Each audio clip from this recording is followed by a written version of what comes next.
I don't remember the first time I noticed the silence, not just the absence of noise, but something else, something deliberate. In the early hours, around 3:40 a.m., the ER hums with a rhythm that you learn to ignore. Machines chirp, phones ring, and patients moan in their morphine days. But then there's a lull. Not every night, but some nights, like the hospital takes a breath and forgets to exhale. There's a hallway, unused and dim, tucked between the ambulance entrance and the old elevator that hasn't worked in years. We called it the back hall, though it had a real name once. The floor tiles are the older kind, yellowed and cracked, the kind they stopped installing in the 80s. Most staff avoid it, not out of fear, but forgetfulness. You walk past it, and it's just not there. Not unless it wants you to see it. My name is Derek. I'm 33. Been an EMT for nearly 10 years. Most of it's been on the graveyard shift in a mid-sized city hospital that pretends it's bigger than it is. I used to think I was pretty stable. You have to be, doing what I do. The blood, the screaming, the small victories that still don't feel like wins. But I've been tired lately. More than tired, drained. Not from the calls or the bodies, from something else. Something that feels like it's watching me every time I roll a gurney past that hallway. It started with small things. A breeze against the side of my face when no one else was near. Radios clicking softly, whispering voices that never formed words. One night, I wheeled in a man coding in the back of the rig. I was alone, partner out sick. As I passed the back hallway, I swear I heard someone walking behind me, footsteps in perfect sync with my own, until I stopped, and then one more step, just one. I turned so fast, I nearly tipped the stretcher. No one was there, just that long hallway, lit only at the far end by a flickering light that should have been changed months ago. That should have been the end of it, but it wasn't. One night, I sat in the ambulance bay during a rare moment of stillness. I was sipping old coffee, trying to pretend my hands weren't shaking. The hospital lights buzzed overhead, but in the distance, past the double doors, I saw someone standing in the hallway, just at the edge where light met shadow. A woman, I think, pale gown, hair falling over one side of her face. I blinked. She was gone. The next call I took came from a traffic accident. Bad one. We lost the kid before we even got him through triage. I wheeled him in alone, my boots slipping slightly on the polished floor. I passed the hallway again, and this time, I heard him crying. Not a baby, not a child, a grown man, sobbing, raw and broken, echoing from somewhere deep inside the dark. I stopped, listened. It faded. It always fades. I told myself I was overtired. EMTs see things. The brain makes noise when it wants to survive. But then there was that night. The ER was unusually quiet, the kind of quiet that feels forced, like the building was holding its breath. I was pushing an empty gurney back from CT, cutting through the long corridors that only made sense after months of working here. As I passed the hallway, every light above me went out in sequence, like dominoes. Boom, boom, boom.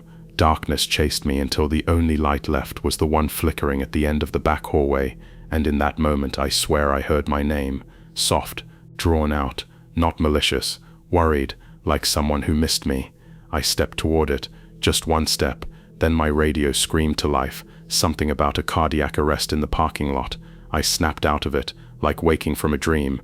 The hallway was gone, just a wall now, no flickering light, no cold air, just me, standing with my hand halfway extended toward nothing.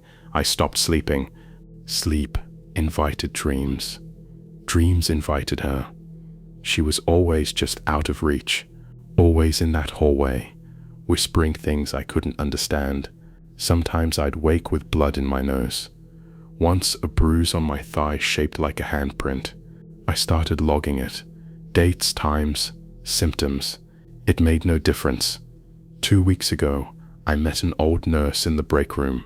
She looked at me, real slow, like she'd seen something she didn't expect. "You've been in the hallway," she said. I didn't answer. "You should stop," she said, sipping her tea like we were talking about the weather. "Some places in here, they don't forget, and they don't forgive." I wanted to ask what she meant, but she just stood and left, her badge dangling like a pendulum. The next night, I took a body out through the rear corridor, standard procedure when family wants to avoid the front exit. It was late, no one else around. As I turned the corner near the hallway, every sound dropped away. No carts, no murmurs, not even the sound of the body's wheels turning, just stillness. Then from the shadows, I saw movement, a slow shape shifting out of the dark. She looked like a patient, but wrong in the way a photo looks when the colors are inverted. Her mouth moved, but no sound came out. She reached toward me. I didn't wait.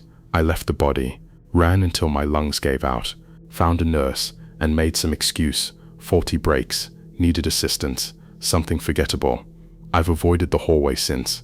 I walk around it now, pretend it's sealed.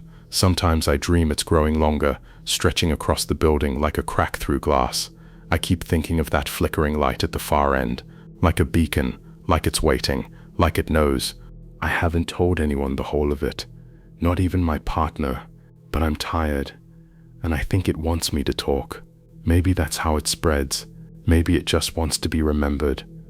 All I know is this: I'm still here, but part of me never left that hallway, and sometimes when things get quiet, I swear I can hear someone waiting. There's a hum in every ER, fluorescent lights, machines, distant chatter.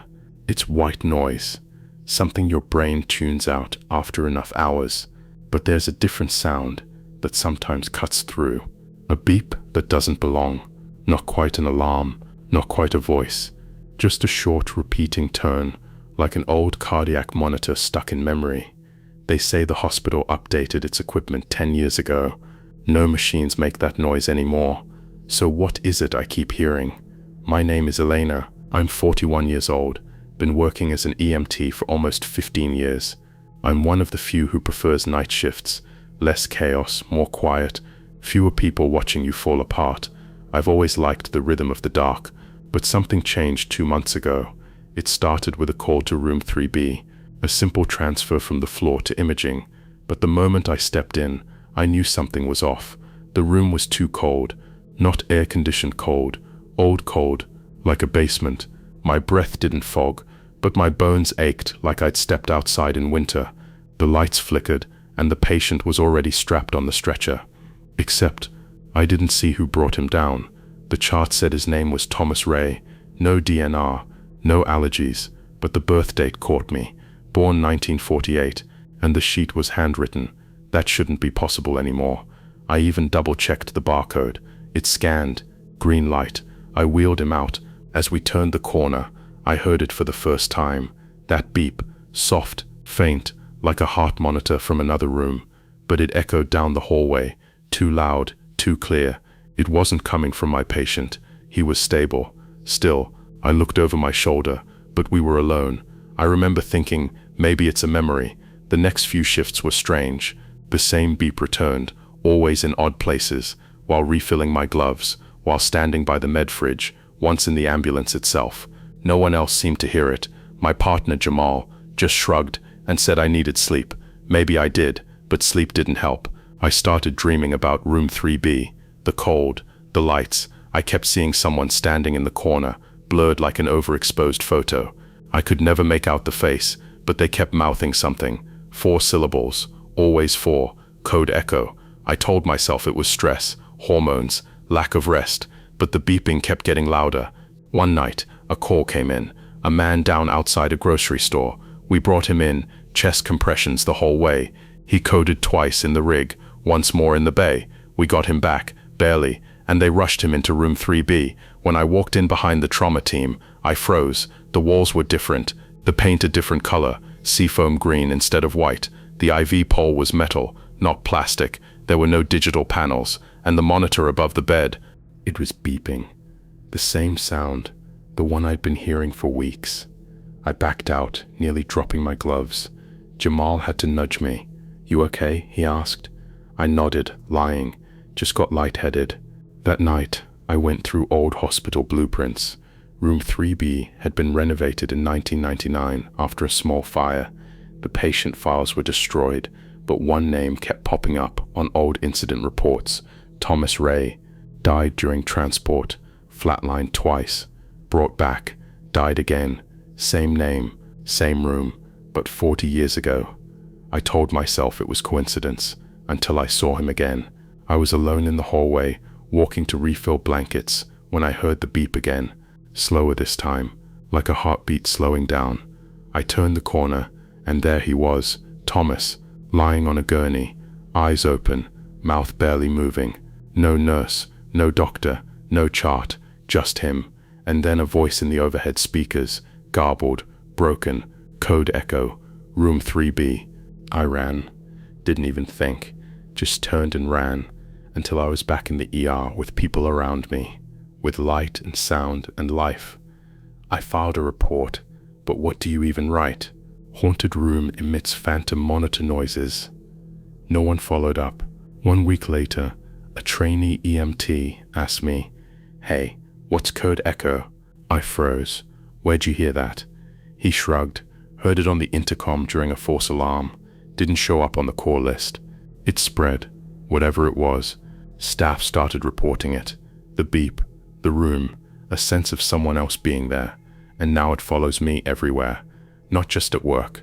Last night, my home smoke detector chirped once, just once, at 3:03 a.m., and then the air turned cold. So cold, I sat up and saw the outline of a man standing at the foot of my bed. He didn't move, just stood there, breathing, the same shallow, slow breathing of a patient in pre-code. And then he whispered it again, code echo. I turned on every light in the house, slept with my shoes on. I don't even know what I'm waiting for anymore. Maybe it's not a warning. Maybe it's an invitation. Hospitals aren't just full of the dying. They're full of echoes. Codes we called, lives we tried to save, names we said too late, rooms that remember. I've stopped walking past room 3B. I take the long route now, past pediatrics, past the vending machines that never work, but the beeping still finds me. It's in the walls, in the hum, in my pulse. I think Thomas Ray wasn't the beginning. He was just the first who wanted to be known. And now they all do. They want to be heard. And I hear them. Every night, every shift, every time I close my eyes. Code echo. I don't know what it means, but it's not done with me. There's a moment, just before sunrise, when everything in the ER feels suspended, like the hospital is holding its breath. The monitors soften, the calls go quiet, and even the fluorescent lights seem dimmer. It's the pause between chaos and calm. The moment I used to feel the most alive. Now I dread it. My name is Victor. I'm 36, been an EMT for 11 years. I came into this work after losing my sister in a crash. Guess I wanted to make up for not being there that night. Grief makes strange things noble. I don't talk about her much, not even to the guys in the rig, but sometimes, in that early silence, I hear her voice in the hum of the oxygen tank. Not words, just the rhythm of her breath. 3 months ago, I picked up a call that felt wrong from the start, not because of the details. Respiratory distress, male, early 50s, brought in from a motel off the highway. Standard stuff, but the weather that night, it was all fog. Thick, yellowish air, like the whole world had exhaled and forgot to inhale again. We brought him in at 4:17 a.m. The ER was oddly empty. Nurses moved slow, like they were underwater. The man's name was Dennis Carlo. His skin had a strange sheen, like he'd been sweating in a freezer. Vitals were erratic, his eyes open but unfocused. He gripped my hand once, tight, and whispered something. There's something in the window. They wheeled him to Bay 12. That bay's near the back, where the big window faces the maintenance alley. Usually the blinds are drawn, but that morning they weren't. I remember, because as I passed the room I saw it too. A figure, just standing there motionless, facing the glass. I stopped, blinked. It was gone. I laughed it off. Lack of sleep. But then I noticed something else. My breath had fogged the hallway mirror. That never happens inside. The next night, I asked around. No one else remembered Dennis Carlo. No chart, no file, no entry in the transport log. It was like we never picked him up, but I remembered him. And I remembered what he said. I started looking out the windows more often. Paranoia maybe, or instinct. That's when I noticed the other thing. Every window in the ER reflected wrong. Not obviously. Subtle stuff, movements that didn't match, shadows that lingered after people left. One night, I watched myself walk by, except I hadn't moved yet. The reflection moved first, and then there was the thing with the breathing. Sometimes when you're near a closed window and it's quiet, you can hear your own breath. But this was different. I'd lean close and hear a breath after mine, as if something on the other side was syncing with me, waiting. I didn't tell anyone. Who would believe it? Then Jamal, my partner, asked me if I'd ever felt like the ER was watching us. I didn't answer. Later that shift, we brought in a young girl, overdose, stable on arrival, but slipping fast. As I prepped the oxygen, I looked at the small window in Trauma 6. There was a face in the glass, mine, but it wasn't doing what I was doing. It was staring at me, mouth slightly open, no breath, no blink. I backed up and nearly dropped the tank. Jamal didn't see it, no one did, but it was real. After that, I started seeing more. Every patient who coded, there'd be fog on the window, even if it was hot, even if no one had opened anything. Just a patch of condensation, like someone on the other side had been breathing too hard, and then the fog would vanish, but the shape stayed. One night, I stayed behind to finish paperwork. Everyone else had cleared out. 4:52 a.m. I remember because the clock stopped ticking. I didn't notice at first, but then the air stilled, the kind of stillness that makes your ears ring. I walked past Bay 12, and the window was open. I swear it was closed when I walked in. Outside, nothing but fog. But on the glass, a handprint. Thin, slanted, like fingers too long, too narrow. I reached out, touched it. It was warm. And then I saw my reflection step back. Only I hadn't moved. I ran, didn't even grab my bag, just left. I didn't sleep that day, or the next. The thing is, every EMT knows the moment between breaths. The second someone dies, something lifts, something leaves. We all feel it. But what if something waits too? Waits in the stillness, in the windows, in the fog. I started closing every curtain, avoiding eye contact with glass, but it didn't matter. I could still feel it watching, breathing, following. A week ago, we got another call to the motel. Same room, same time, inside, no one, but written on the mirror, "You brought him." We never went back. I requested a shift change, earlier hours, more noise, less silence, but it's still happening. Every morning, just before light, I feel it. My breath stops, and I know I'm not breathing alone. I haven't told Jamal, but I know he feels it too. We don't talk about windows anymore, but we never turn our backs to them. You shouldn't either, because sometimes the reflection isn't yours. Sometimes it's waiting for you to notice, and once you do, it never stops watching. There's a sound I can't unhear. Not a scream, not a crash, just the steady beeping of a heart monitor. And then the pause, the silence that follows when life decides not to return. That's the sound that finds me in my sleep now. Or maybe I never stopped hearing it in the first place. I'm Teresa. I'm 42. I've been running night shifts as an EMT in this city since I was 27. I don't scare easy. I've pulled people from burning cars, revived junkies in alleyways, and even gave CPR to a guy whose chest had more holes than ribs. But what I saw in Trauma Room 3, what I felt, it wasn't fear, it was erasure. Something subtle, quiet, and terrifyingly deliberate. It started with a glitch, or what we thought was a glitch.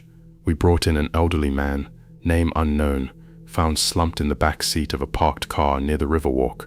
No ID, no phone, no wallet, just cold fingers and erratic breathing. We called him John Doe. The ER staff were used to that. He was placed in Trauma Room 3. I stood with him while they set up the monitors. I remember looking at the screen. His vitals were there, 104/66, heart rate 78, oxygen hovering just under 90%. He was alive, just barely, Then the screen blinked. Vitals gone. Not dropped, just erased. The nurses checked the cables, reattached everything. Still blank, even the power strip was fine. So they moved him to another monitor. Same thing. Blank screen. Still breathing, still moving, but the machines refused to recognize him, and that was when it began. I stepped out to grab a blanket from the hall cart. When I came back, he was gone. I blinked, checked the hallway empty, called the nurse. No one had moved him. We searched. Every room, every hall. 15 minutes passed. Then someone opened trauma room 3 again, and he was back, lying in the exact same position. But this time he wasn't breathing. Only he wasn't cold either. He was paused, like a body in between states. I leaned in, and I swear he looked at me, just barely, eyes cracked open, mouth unmoving, and I heard something, not from him, but from the monitor behind me. A voice, just one word, stay. I turned around, thinking someone had walked in, but the room was empty, just me and him, and then the vitals came back on screen, all zeros. I backed away slowly. From then on, Trauma Room 3 got a reputation. Staff avoided it when they could. We joked about it being cursed, but the humor wore thin, especially after the night Michelle, one of the nurses, went in for supplies and came out swearing the lights had gone out while she was inside. No one else saw it. Power was stable. The next shift, she quit, didn't give notice, didn't explain, just left her badge on the nurse's station. That's when I started checking the logs. Turns out, that room has had more patient deaths than any other ER bay. By a lot. But here's the weird part. None of them were ever officially declared dead in that room. Every time, it happened just after they were moved. Like something was waiting in there, starting something it couldn't finish or didn't want to. I tried staying away too. But last week, we had a call. Cardiac arrest, mid-40s male, collapsed in a diner. We worked on him in the rig, all the way in. He coded once, came back. When we got to the ER, the only open bay was Trauma Room 3. We had no choice. As we wheeled him in, I felt it again, that pressure in the air, like walking into a room you forgot you had nightmares about. The monitor lit up, and for 1 minute, everything seemed normal. Then the vitals froze, not blinked, not vanished, just stuck. They didn't change for 3 straight minutes. Heart rate 78, O2 92, BP 170/72, not moving, not changing, not reacting to anything. I felt him slipping, I swear I did, but the machine said otherwise. And then the screen changed. One number, a countdown. It started from 60. The team stared. We couldn't explain it. By the time it hit 0, the man flatlined. No warning, no precursor, just silence. We tried everything, no response. I looked back at the monitor. The screen was blank again, just like the old man, and I remembered what he said, or what I thought I heard. Stay. Maybe it wasn't a warning. Maybe it was an offer. That night, I sat in the break room, staring at my reflection in the vending machine glass. I saw my face flicker, not physically, more like a thought fading, and I understood something. Room 3 doesn't kill people. It forgets them. It erases them from time, like they never existed. I pulled the old files. There were gaps. People admitted, but no discharge, no transfer, no death certificate. Gone. Every last one from room 3. Sometimes I wonder if I'll vanish too. If one night I'll walk in and won't walk out. If the machines will forget me. If the people will forget me. And maybe worst of all, if I'll forget myself. I've been carrying a pocket recorder since then, leaving myself messages. Your name is Teresa. You are real. You are still here. I play it before every shift, just in case. Because the ER takes things. Time, memory, names. And in room 3, it doesn't take them violently. It just lets them slip. And all that's left is a hum, like the faint sound of a flat line that never ends. It's strange how silence can have a shape. In the ER, it usually doesn't last long, broken by groans, intercoms, or the stuttered breath of someone slipping away. But sometimes the quiet comes heavy, pressing in around you like the walls are listening. My name is Malik. I'm 35. I've worked nights as an EMT for 9 years. I used to think the worst thing I'd ever feel was losing a patient mid-transport, that helpless moment between CPR compressions when the body feels more like memory than flesh. But that wasn't the worst. The worst was a night in January, cold enough to freeze your eyelashes, road slick, air sharp. We got a call from dispatch, single car rollover just off the industrial bypass, no witnesses, no other vehicles involved. The report just said, injured female, conscious but non-verbal. By the time we arrived, she was sitting against the guardrail, barefoot and bleeding from the scalp. No visible crash, no wreckage, no ID. She wouldn't speak, wouldn't look at us either, just stared straight ahead, eyes glassy, hands trembling like she was trying to hold something invisible. We called her Jane Doe. On the ride in, her vitals were steady, her hands kept opening and closing on her lap, not shaking, almost counting. 1, 2, 3, 4. When we reached County General, she didn't react to the lights, the noise, the shift in temperature. We wheeled her into Bay 5, and I handed off to the trauma team. I stayed close, partly out of habit, partly because I couldn't shake the sense that something about her didn't belong. She was real, she had blood and bruises and a pulse, but I couldn't find her weight on the gurney. Not like usual, it was like pushing a shadow that mimicked mass but didn't quite believe in it. As the nurses worked, I stepped out to finish the report. That's when it started. The hospital computer wouldn't accept her intake, wouldn't even register her presence. Name, Jane Doe. Date of birth, unknown. Insurance, none. Each blank field returned the same red box. Invalid entry. The admin shrugged. We'll enter it manually later. But later never came. By the time I returned to Bay 5 to check in, the bed was empty. Where's the patient? I asked. The nurse blinked at me. What patient? The woman we brought in, early 30s, scalp wound, wouldn't speak. Bay 5. There's been no patient here tonight like that. I thought it was a mistake, until I went to the ER log. No entry. Checked the cameras. The feed glitched, right at the moment we wheeled her in. Then silence. An entire presence, erased. I asked my partner Dan if he remembered her. His eyes went wide. He said, who? I stared at him. He was the one driving the rig, the one who wrapped her in blankets, the one who held her hand, but he looked at me like I was telling a ghost story. I pulled out my notepad, where I'd scribbled her status during transport. The page was blank, just faint dents in the paper, like the pen had hovered but never landed. That night, I didn't sleep. The next morning, I checked the EMS dispatch logs. The call was gone, not marked cancelled, just never there. I even checked the city's accident database for that location. No incident, no witnesses, no Jane Doe. So I did what I shouldn't have. I went back, drove alone to the stretch of road where we found her. Snow had fallen again, but I saw them. Bare footprints in the fresh powder. No tire marks, no signs of a crash, just footsteps leading off the shoulder and ending at the edge of the woods. I didn't follow them. Something told me not to. That night, I dreamed of her. She was sitting in Bay 5, counting her fingers. 1, 2, 3, 4. Then she looked up at me and spoke. You brought me here. Her voice was flat, not angry. You opened the door. What door? I asked. She raised her hand and pointed at me. You'll forget this, but you'll feel it for the rest of your life. I woke up with blood in my ears. Doctors said it was a sinus rupture. Happens sometimes with pressure, but I knew it wasn't just that. I haven't heard silence since. Not real silence. There's always something just beneath it. Like whispering in another room, like breath on the back of your neck.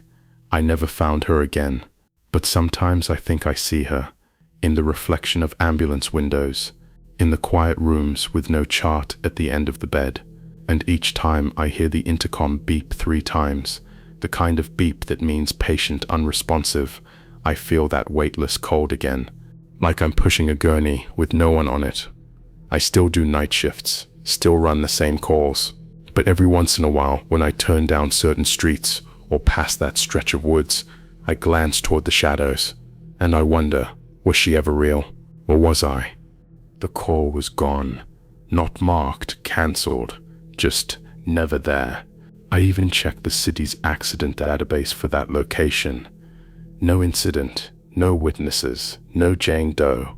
So I did what I shouldn't have.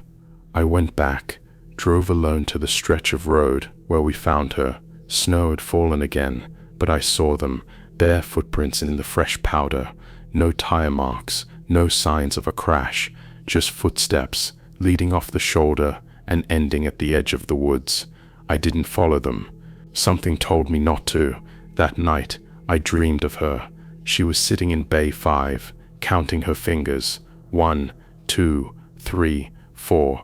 Then she looked up at me and spoke. You brought me here. Her voice was flat, not angry. You opened the door. What door? I asked. She raised her hand and pointed at me. You'll forget this, but you'll feel it for the rest of your life. I woke up with blood in my ears. Doctors said it was a sinus rupture. Happens sometimes with pressure, but I knew it wasn't just that. I haven't heard silence since. Not real silence. There's always something just beneath it, like whispering in another room, like breath on the back of your neck. I never found her again, but sometimes I think I see her, in the reflection of ambulance windows, in the quiet rooms with no chart at the end of the bed, and each time I hear the intercom beep 3 times, the kind of beep that means patient unresponsive, I feel that weightless cold again, like I'm pushing a gurney with no one on it. I still do night shifts, still run the same calls, but every once in a while, when I turn down certain streets or past that stretch of woods, I glance toward the shadows, and I wonder, was she ever real, or was I?